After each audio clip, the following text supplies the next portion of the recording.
আমার নেতা, আমার পিতা, রাজনৈতিক পিতা বঙ্গবন্ধু যদি বেঁচে থাকতেন তাহলে নোবেল পুরস্কার পাওয়ার পর দুহাত প্রসারিত করে অধ্যাপক ইউনূসকে বুকে জড়িয়ে ধরতেন। এই যে গণভোটটা যে ওদিন করবেন, কিসের উপরে করবেন? দেশের মানুষ জানে, যিনি ভোট দেবেন তিনি জানে যে এই বিষয়ের উপরে গণভোট?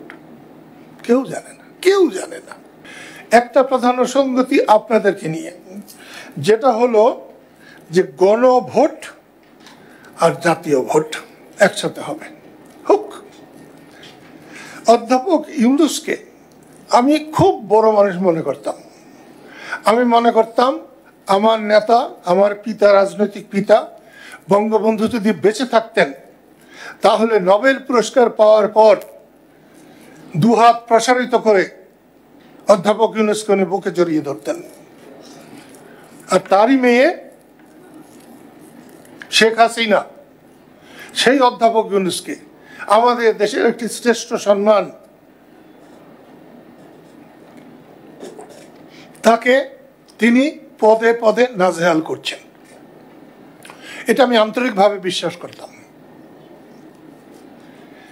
তার বিরুদ্ধে যখন গ্রামীণ ব্যাংক নিয়ে সরকার একেবারে মরিয়া হয়ে লেগেছিল, তখন ডক্টর কামাল হোসেন বলেছিলেন, কাদের সিদ্দিকী আপনি একটু যান, আপনি গেলে ও সাহস পাবে।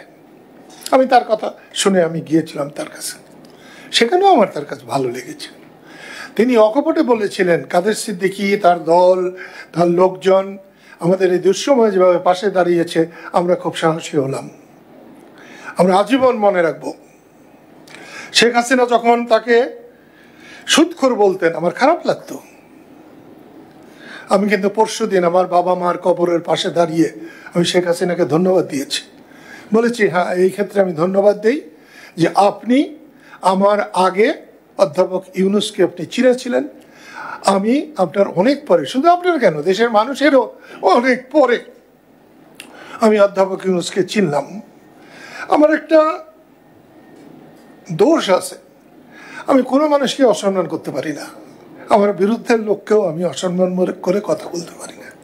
আমি কিন্তু আপনাদের এখানে শুধুমাত্র আপনাদেরকে সম্মান জানাবার জন্য এসেছি। এরপরে যদি প্রয়োজন হয় ডাকবেন, আসবো।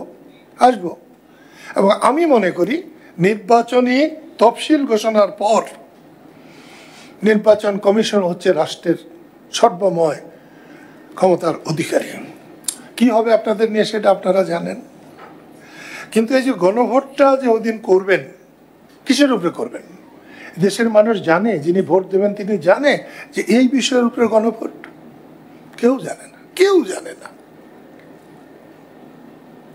আবার 4টা বিষয় দেওয়া হয়েছে এই গণভোটে, সেটা 4টা প্রশ্নেরই একবারে হ্যাঁ না। 4টা প্রশ্নের 2টা প্রশ্ন যদি অমত থাকে, সে কি 2টা প্রশ্ন অমত করতে পারবে? 2টা প্রশ্নে মত দিতে পারবে? নানান ত্রুটি আছে। আমি মুখ পোড়া লোক, আমি আল্লাহ রসুল ছাড়া কাউকে ভয় করি না, আমার কোনো জ্ঞান নাই, বুদ্ধি নাই, আমাকে কেউ সাহায্যও করে নাই।